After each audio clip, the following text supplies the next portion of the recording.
I'm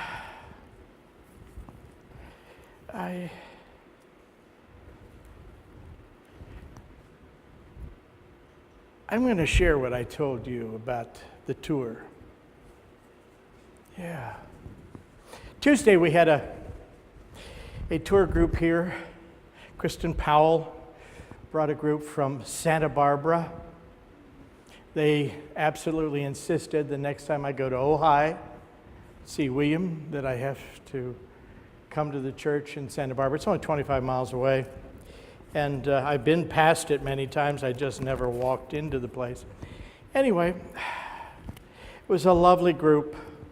Kristen has been here before, and she's brought groups here before. So we always do about an hour down here of Unity history and slides, and they saw the silent movie. Then I took them upstairs to Myrtle's office. Kristen was standing next to me, and she said, "Greg, every time I come into this room, I feel the presence." Everybody in the group up there agreed that the silence up there was profound. The sense of energy was profound. And one of the women started to tear up and had tears running down her cheeks. And I didn't know what that was about. We came downstairs. They wanted to take a photograph of all of us in front of the lectern. And as we were assembling for the photograph, that woman came up to me and put her hands on me, and she said, "Greg, while I was standing up there, I heard Myrtle speaking." And she kept saying the same thing over and over. And the woman put her hand on my chest and she said, "Myrtle said, he is a good and faithful servant." And I'll tell you,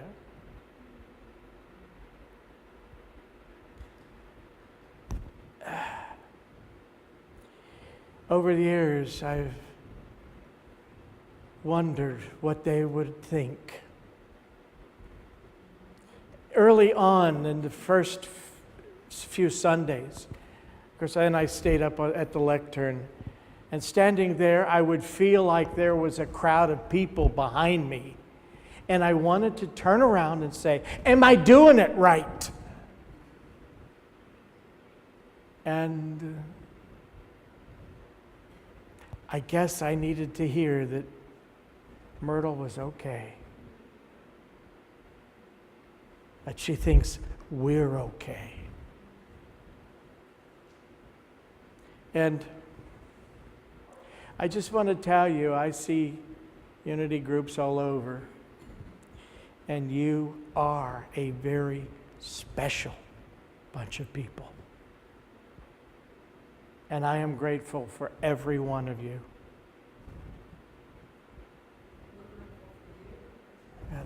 And this isn't about me, but thank you.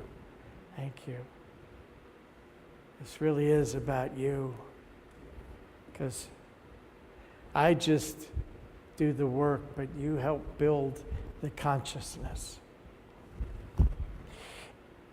And when I'm upstairs on the third floor, you have to realize the power of that prayer of Myrtle Fillmore and Fayette M. Drake, the first man hired to answer a telephone.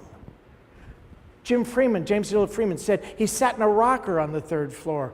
And when they put the first telephone in there for the telephone prayer ministry in 1907, he was the guy who answered the phone. He worked for Unity almost up to the time of the move to Lee Summit, 1949. He just missed it. He passed in his 97th year, still working here. I've told people when we go up there that, and they feel that, the words of truth and the prayers that were uttered in that space. Myrtle in her office writing those healing letters. Those were all prayers, affirmations, statements of truth that have permeated the plaster in the room. And folks, it's almost 35 years I've been hearing people tell me, oh, how they feel that presence upstairs. Prayer. I think it's something we all know we ought to be doing. And we make some attempt at it, even if it's the first thing in the morning, staring in the mirror and looking at what we see and saying, oh God. And sometimes, in casual conversation, we'll call upon Jesus' name, won't we? Unity was founded on prayer. Just a few blocks from here is Wabash Avenue, where the house stood, where Charles and Myrtle lived when she went to that lecture by E.B. Weeks and got that idea, I'm a child of God, therefore I do not inherit sickness.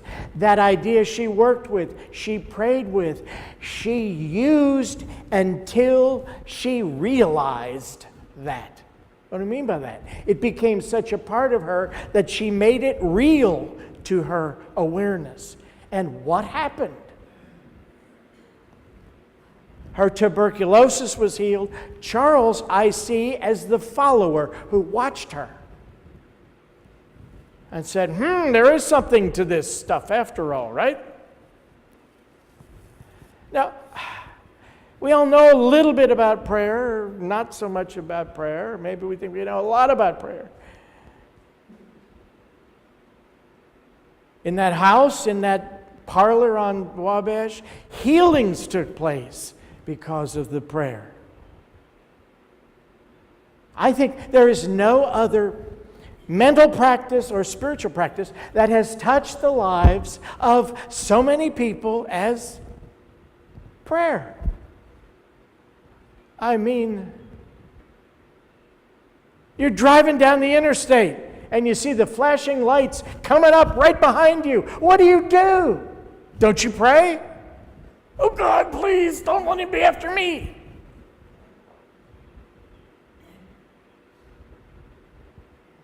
Sometimes I think practically every human accomplishment has come about through prayer. Do you think some of these scientists that have come to great revelations have prayed? You can bet your bippy, whatever that is. I never quite understood what bippy meant. Man who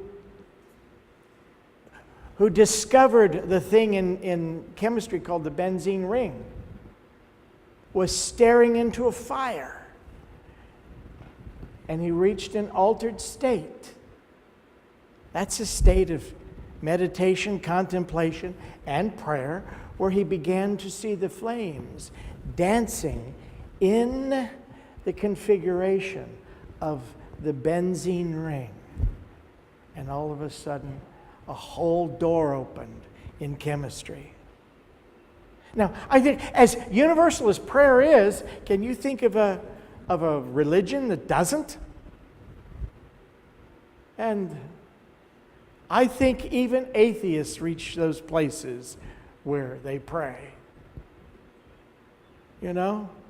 Take one up to the top of a very high building and say, oh, look at the view. And if he's afraid of heights, he's going to start praying.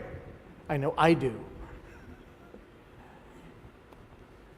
As universal as it is, how little I think that the practical process of prayer, the how, the why, is so little understood.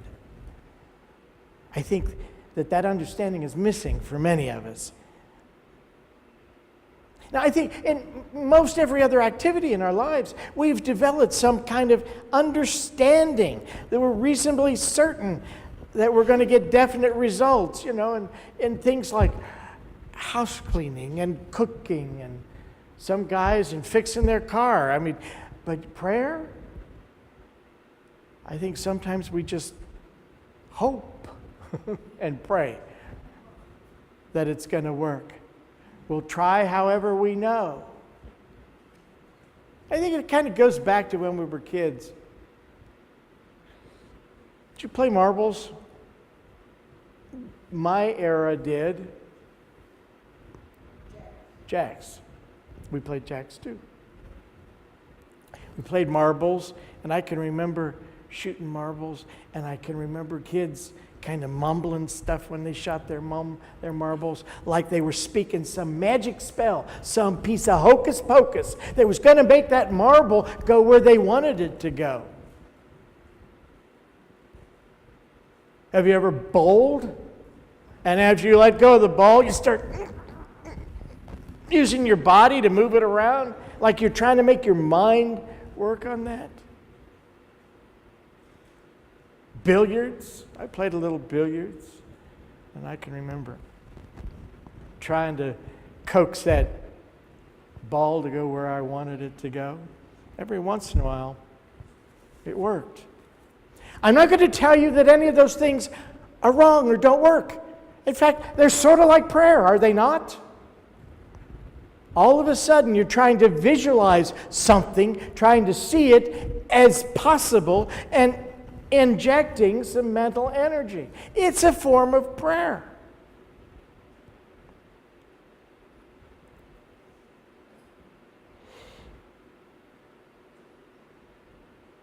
The famous scripture, and I've got that slide here of this one from James 5, verse 13, I believe. The effectual, fervent prayer of a righteous man or woman availeth much. Now, look at it. The effectual prayer. A prayer that works. A prayer that accomplishes whereunto it is sent. Fervent. It's been a long time since anyone said fervent to me. Fervent means passionate intensity. It means strong feelings. An effective prayer, he's saying, comes out of strong feelings, passionate intensity. Oh, of a righteous man or woman. But what does that mean? A consciousness that is aware of the reality of the presence of God, the power of God, and who understands that prayer works, that it accomplishes. We can all be righteous men or women, right? When we pray, what did Jesus say? Pray believing that you receive, and you shall receive. And what? Well, he didn't say get a little or get a lot. He said, whatsoever ye ask, believing, it shall be yours. Whatsoever. With prayer, we really are connecting with invisible forces that seem to have a way of working sometimes to suit themselves. Did you ever pray for something and get something else better? Or what you thought, like the little girl who got the pin cushion from Grandma for Christmas. Did you ever get a pin cushion for Christmas? Seems like I remember late 40s giving somebody in the family a pin cushion for Christmas. Little girl sent a thank you note to her grandma. Dear Grandma, thank you for the beautiful pin cushion. It's just what I wanted, but not very much.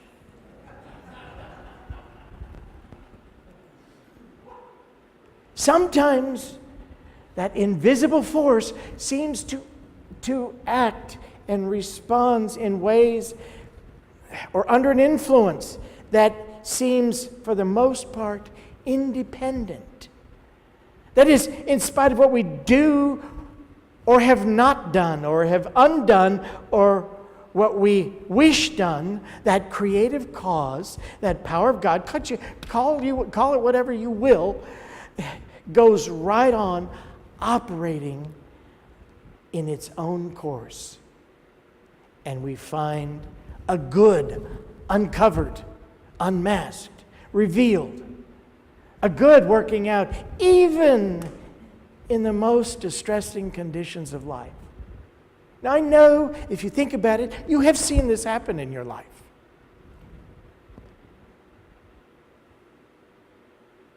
Charles called prayer the most highly accelerated action of mind. Yeah, mind action. Highly accelerated. And that doesn't mean you get furiously working on speaking many words. That highly accelerated action of mind sometimes looks like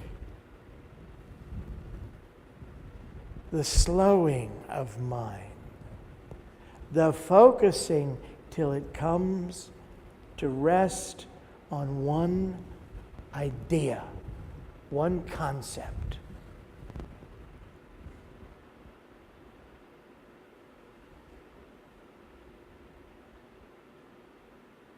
Prayer can be used effectively, it really can, to identify ourselves with the good that is inevitably at hand. Identify, to make that connection with God's good.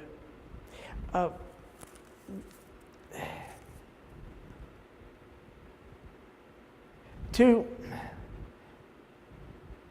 actually identify with good before we attempt to pray or determine what our prayer is about. How many times have we just started to pray kind of many words and kind of sporadic, just grabbing ideas instead of connecting to that desire or whatever it is you truly want to pray about, and connecting yourself in mind to that thing, that condition, that result. I think prayer comes out of the deepest level of our nature. I don't think it really comes from this conscious mind. I think it wells up from deeper within us, connected to some of the deepest desires of our hearts, and is the language of that inner self, of that part of us that is more profound than our human minds. Where am I saying that I think prayer really comes from? That divine Spirit of God in you, beginning to speak its truth through you.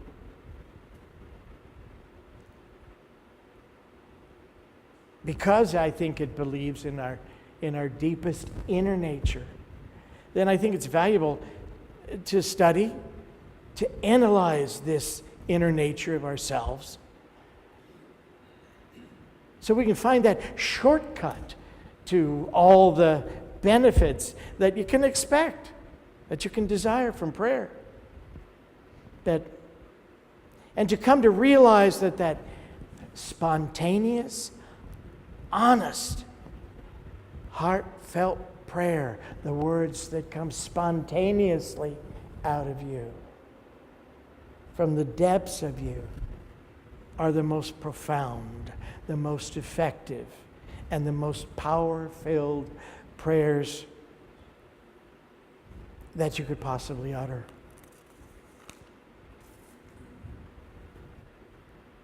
Sometimes we run around trying to find the right prayer, the perfect prayer, the right words. And that kind of reminds me of Butterworth talking about affirmations. And affirmations are prayers. He said a lot of people run around trying to swap affirmations like trading cards. You got a good one for healing? I got a really good one for prosperity. Works every time. Well, I'll give you 2 healing for 1 prosperity. He said the best affirmations, which means the best prayers, are not plastered on you, but come out of you. From where? That deep inner desire of your heart.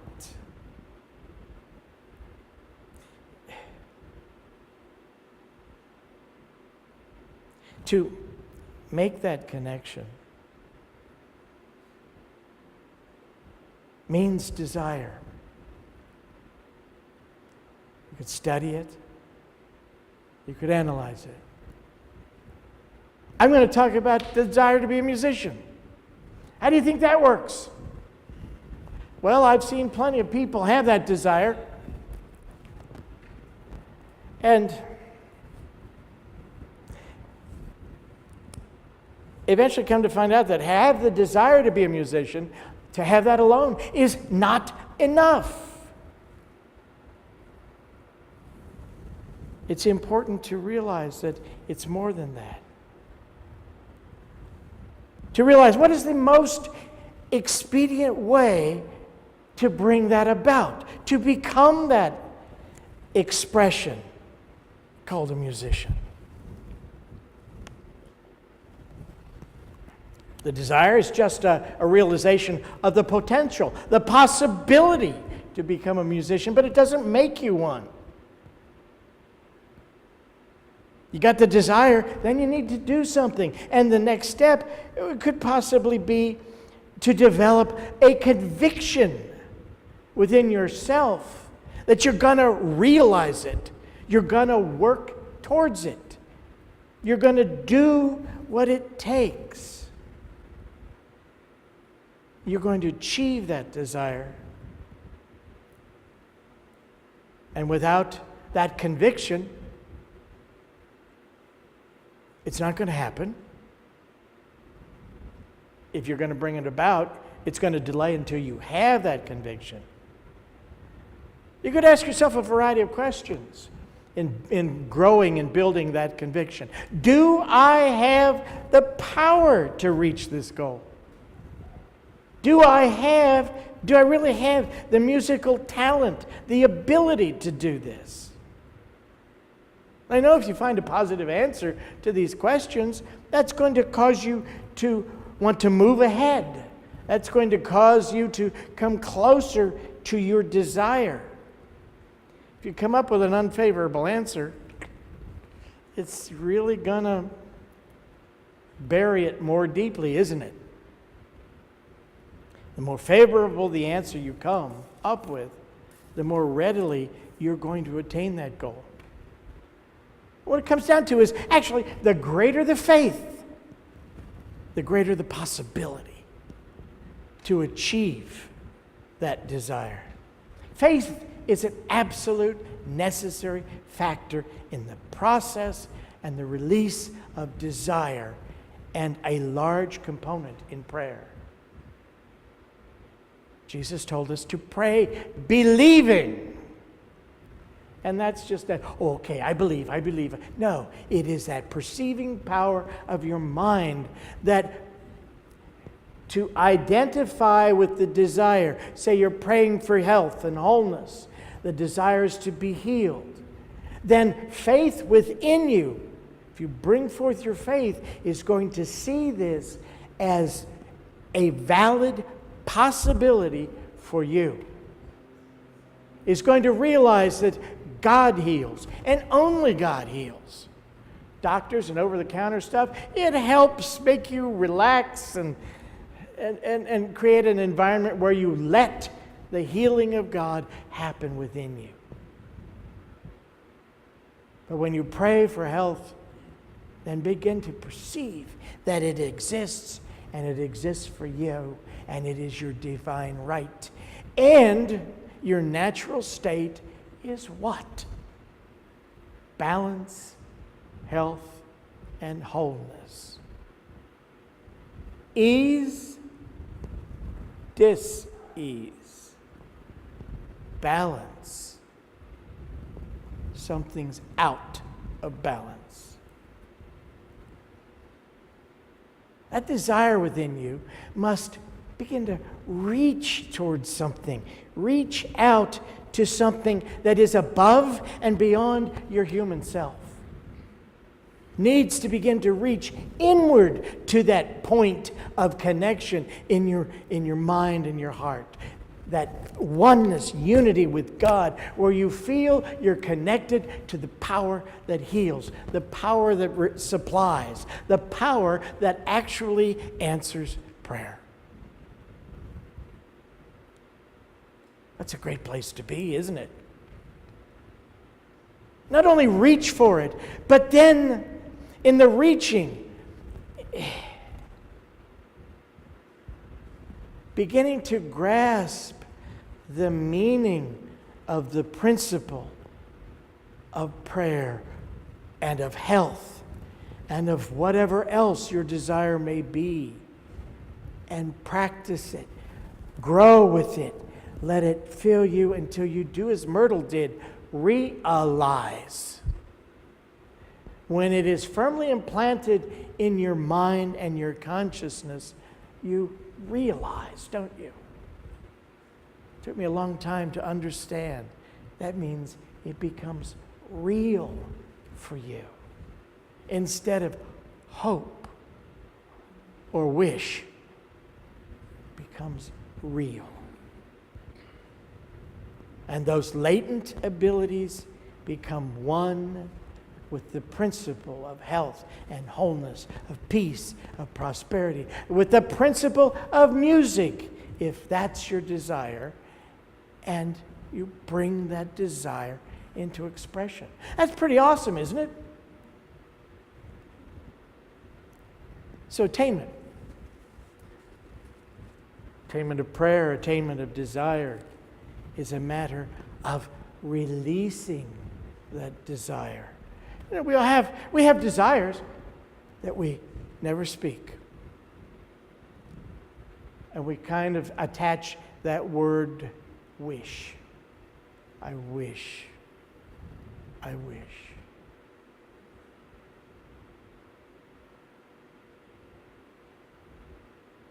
Well, leave that for the wishbone on Thanksgiving.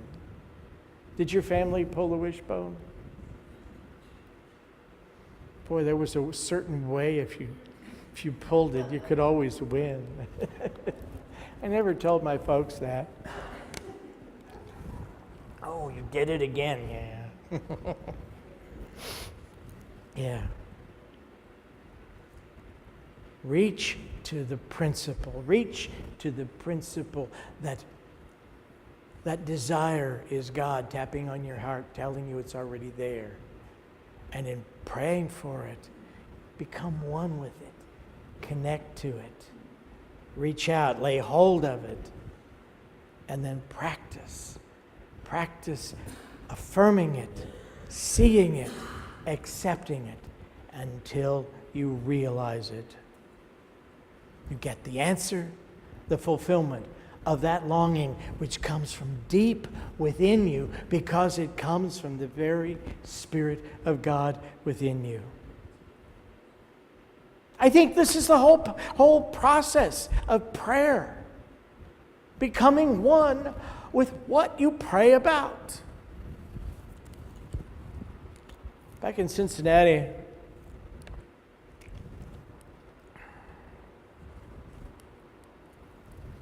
one of the churches, Metropolitan Community Church in Cincinnati, needed a piano player for they had services in the Unitarian Church on Sunday night.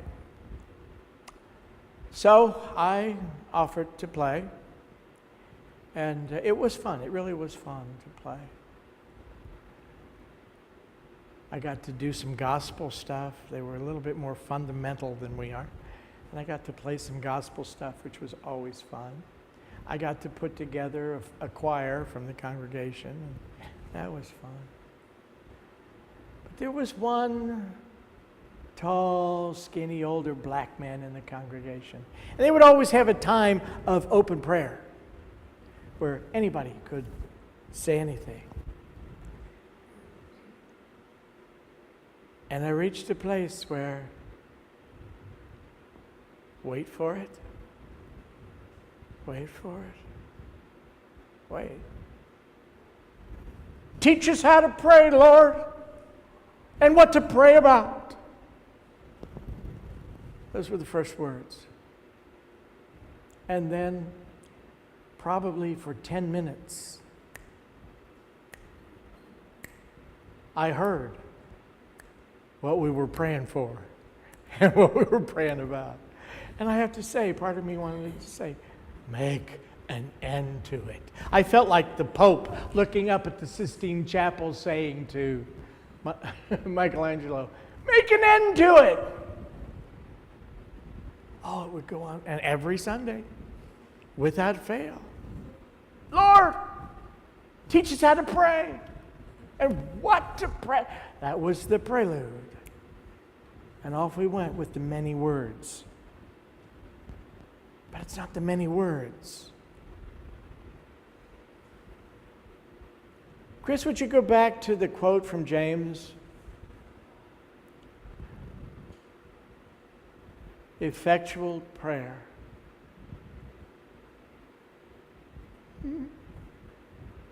I can't remember. Oh, yeah. The effectual, fervent prayer of a righteous man availeth much. To be effective, you have to invest yourself. You have to invest some energy and be passionate about what you desire, what you're praying for. You have to invest that energy that is God within you into the idea that it's here for you. You can have it. And then, of course, be righteous. Thinking that God is right here with you, that God brings forth the highest and the best. And you have the desire to pray this prayer because God, from the center of your being, has given it to you. Does that not ignite your faith? So that by that point, you're one with what you desire and one with the fulfillment of that desire. And it becomes a wonderful, wonderful, fulfilling possibility. Do you know what your innermost desire is? What do you desire more than anything else? What is it in your nature you would surrender last of all? These are hard questions. You can't really answer these off the top of your head. But they're worth pursuing. Hard questions.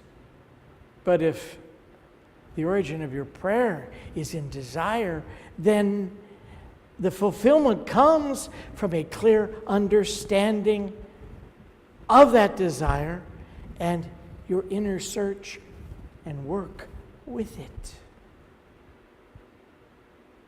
Are your desires attainable? Well, the reality is, all creation contains the essence of the Creator. You are the offspring of God. Like begets like on every plane of existence. You are created in the image likeness of God. There is nothing in your inmost desire that is beyond your attainment, because within you is God, the power of the Creator to bring it forth.